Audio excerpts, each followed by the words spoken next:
Yeah, so here's a pee test from a few minutes ago, and they're all this week. This one was from yesterday, and it dried a bit darker, but like they're all very weak.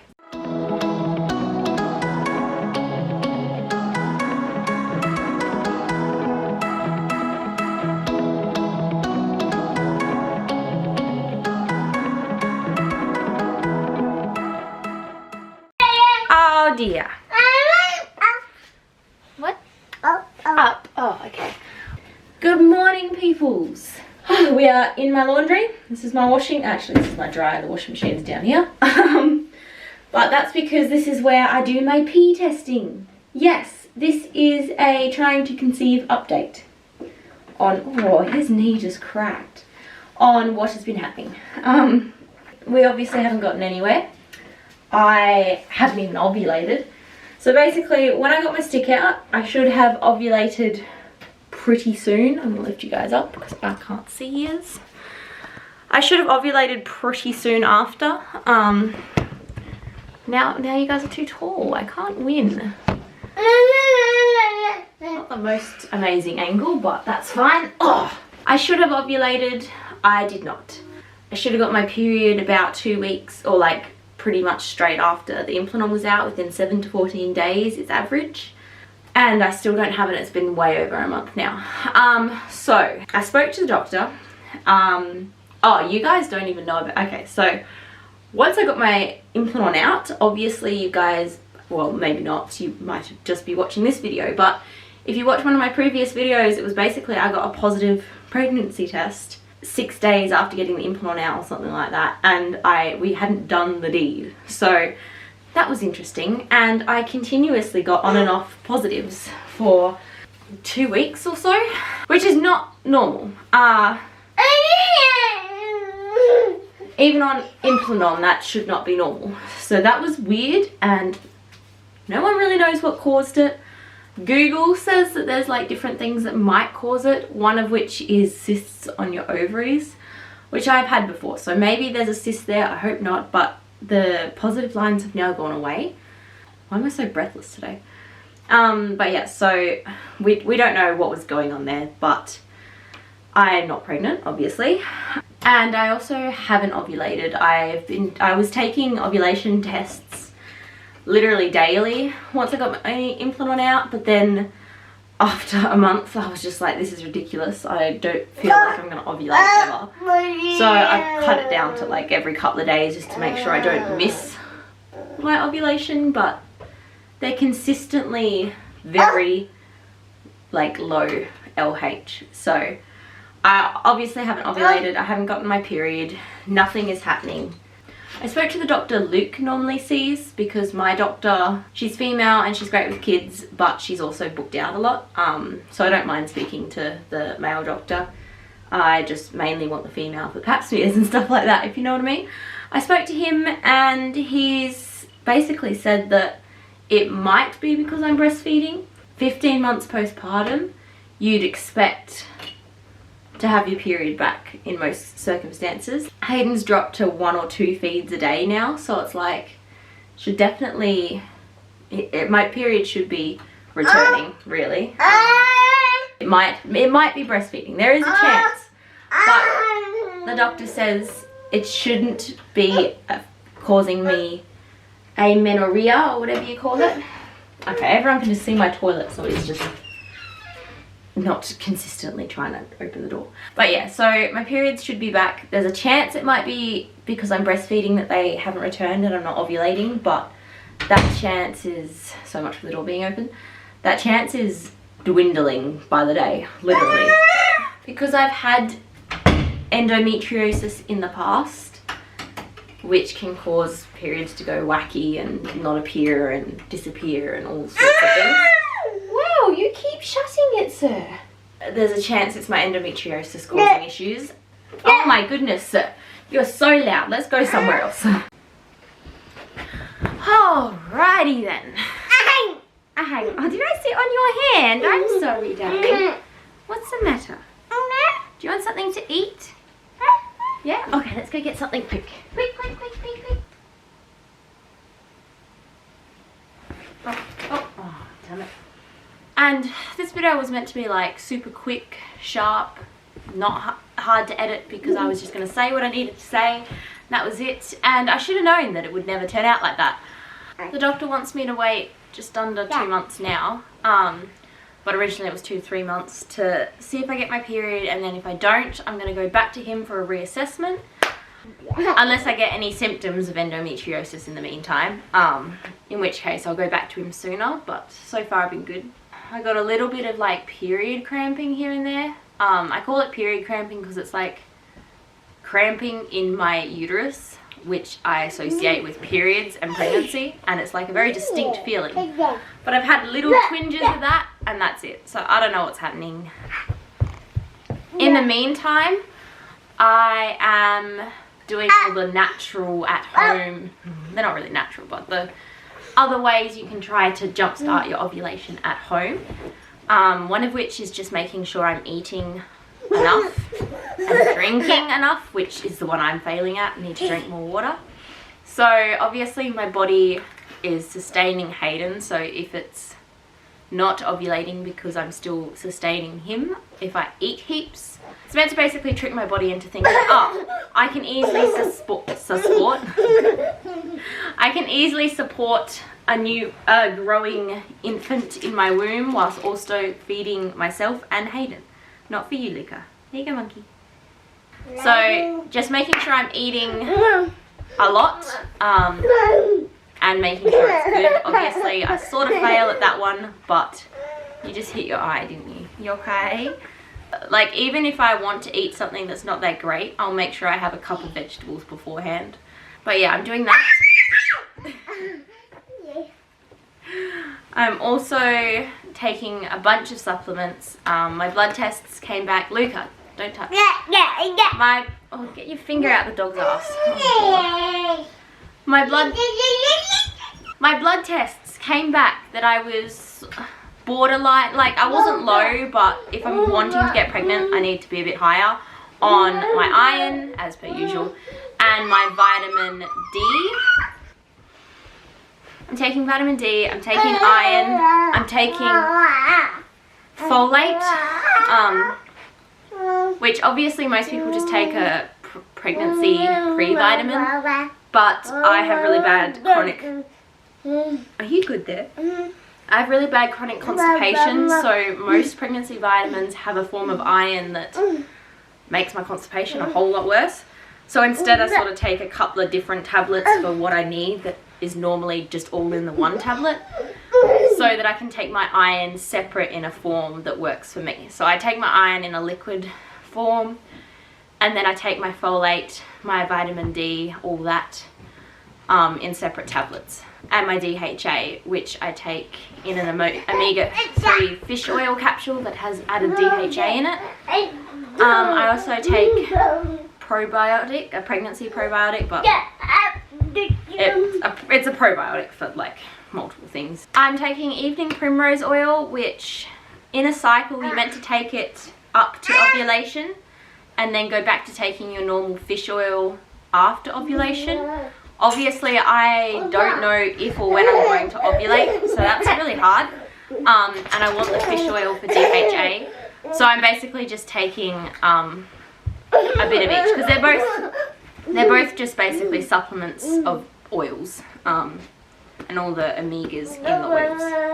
Once I ovulate, I'll go back to just taking the fish oil in the full amount, but at the moment I'm taking the evening primrose oil as well. I feel like I am. Oh, I'm also taking my antidepressant. Obviously, can't just stop that one. It's also safe in pregnancy and breastfeeding. The only thing about it is, obviously, if bub is in your womb and you're taking your antidepressants, and then all of a sudden bub is out of the womb and no longer gets those antidepressants, they can get withdrawal symptoms. But it basically just means when I'm like entering my 3rd trimester, I slowly wean myself off in a safe manner, so then I'm off the meds by the time bub is born, and then I can go back on them once bub is here and no longer connected to me via the placenta and umbilical cord. But yeah, so that's what's happening with my antidepressants. They're all safe, it's all good. I'm also taking Juice Plus, which is the 3 I'm taking at the moment are the fruit capsules, the berry capsules, and the veggie capsules. And they're pretty much just a whole bunch of berries, fruit, veggies, depends on the capsule you're taking. They're a whole bunch of those good things, all like concentrated and combined and dried out and put in a little capsule. It's pretty much impossible to get the full amount of fruit and veg that you require. Your body is just made to eat a lot more fruit and veg than is in our current society's food hierarchy. Luka, don't chew that toy. So this just helps, if that makes sense. Especially when I'm running around after him and don't really have time to eat properly. And they're good because you can like mix them in smoothies and stuff, but I just take them as capsules because I've got enough bloody pills to take. I might as well take them as well. Lastly is the one I've just started taking, which is beet propolis. I might be taking royal jelly. I can't remember the difference between, I mean, I know I'm taking propolis, but I might also add royal jelly. I just got to remember the difference between the two. The story behind these guys is right before I got pregnant with Hayden, I had a really long cycle. I didn't ovulate for ages. I went like 45 days and then like 60 days or something like that between periods. So obviously something was going wrong. I didn't have my endometriosis. It wasn't visibly back on ultrasounds or anything. And yeah, I wasn't ovulating. So I did some research, and I say natural, but it's not really natural. It's still a supplement. But one of the at-home remedies for not ovulating is bee propolis and royal jelly, which is basically just substances from bees, from in the beehive. I think royal jelly is what the nurse bees feed to the baby bees, and then also what the queen eats. So it obviously helps the queen have lots of babies and that sort of stuff. And then propolis is one of the substances the bees use or make to help build the hive, I think. Don't quote me on that. People use bee propolis and royal jelly to help regulate your cycles, help blood flow and all that stuff, which obviously helps the blood flow to your endometrius and lining and helps your period. So at the time I was taking bee propolis up until I got my period, and then I was taking, okay, I have tranexamic acid in my head, and I have no clue if that's the right thing because I have not taken it for so long, but it might be that, or that could be something completely different. It could be a kitchen cleaning product. I have no idea. But then I started, once I got my period, I started taking another tablet, which was basically to slow the flow of my period because I had super heavy, long-lasting periods. I did that one cycle, and then I got pregnant with Hayden.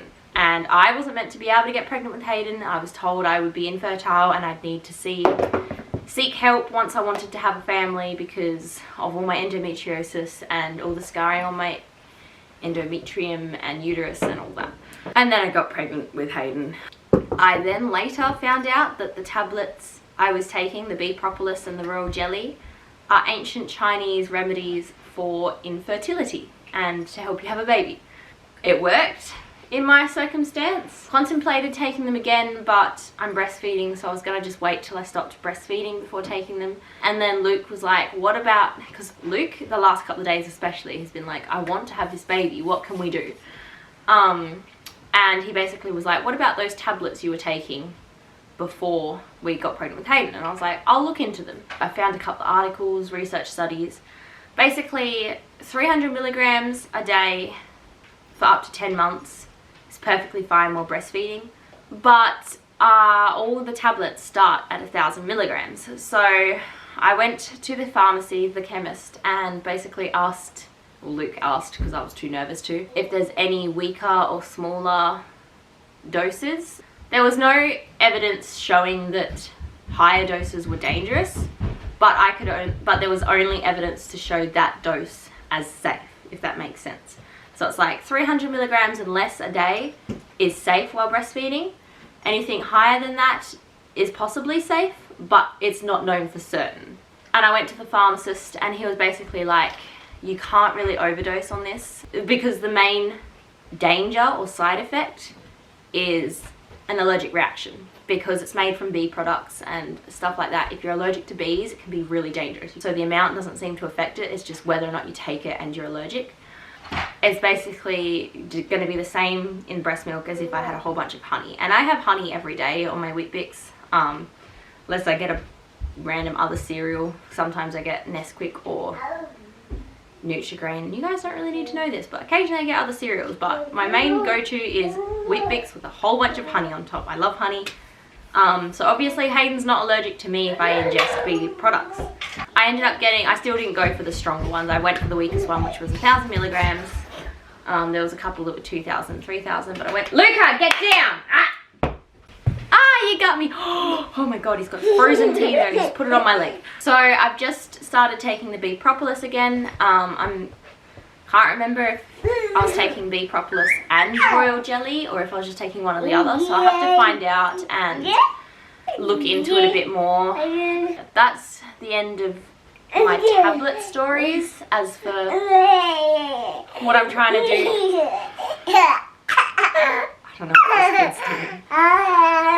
That's what I'm trying to do to supplement my body to help it sort itself out. What are you doing? Oh gosh. I just caught him. He fell face first, as you can probably make out from the legs. What are you doing? The other thing I'm doing is, obviously, I'm not going to wean Hayden for the sake of getting pregnant. Obviously, I am fine with other people doing that, but for me, Hayden especially is a booby monster. He very much relies on breastfeeding to do a lot of things. Like, it's one thing to take away a food source when he has other food sources, but it would be taking away a lot more than that for him at this current point in time. So I'm just not going to sacrifice his breastfeeding for the sake of getting pregnant. What I have been doing though is I've been trying to get him to, and this isn't just for getting pregnant, this is for my sanity and a whole bunch of reasons, but I've been trying to get him to feed less during the day. I'm only trying to feed him when either when he's sick and really needs it, or when he wants to go down for his nap. He boobs to sleep most of the time. We're obviously wanting to stop that, but we're just waiting for a bit, and I'll explain that later. Either get him to nap on his own, which usually involves car trips or in the pram, or I'm only making him drink, because you know, it's definitely forcing him. I'm only offering him a drink from me during nap time, but I'm trying to talk to him and say, look, Mummy's really tired, can you please feed and then unlatch and then go to sleep? You don't need to feed to sleep. And sometimes it works, most of the time it doesn't. I'm just slowly sort of trying to start these conversations and start to bring in less feeds. There's also one thing that a lot of people do, which is if they're breastfeeding and want to get pregnant, is they don't feed from them for 12 hours. Luke's home! One trick everyone does is not feed for 12 hours, and it's meant to kickstart ovulation, and it just happened to be, Hayden happened to pretty much, it didn't go full 12 hours, but he went like 10 hours 3 days in a row, because we were out at the footy and then out at yoga, and then something else happened. Like 3 days in a row he was being looked after, or just didn't drink from me for a long stretch of time. But I'm taking ovulation tests and they don't seem to be working. I'm doing a trying to conceive update because I'm frustrated with life. Oh, okay. Those are what I'm trying. Nothing seems to be working. I'm getting a lot of breeze from this tail. And I've got just over a month before I can see the doctor again. Okay. Do you want to finish the video with me, baby? You're busy making out with the dog. Okay, well, thanks for watching. Give this video a thumbs up if you liked this video. That made no sense. What was I saying? Oh. Hit subscribe to see more videos. Hit that bell, no-con. That bell icon. Hit that bell, no-con, to get hit subscribe to see more videos, and we'll see you in the next video. Bye, peoples. Do you want to come in and say goodbye? Oh wait, there was one more thing I wanted to show you guys, so I'll have to annoy myself and put this back in later.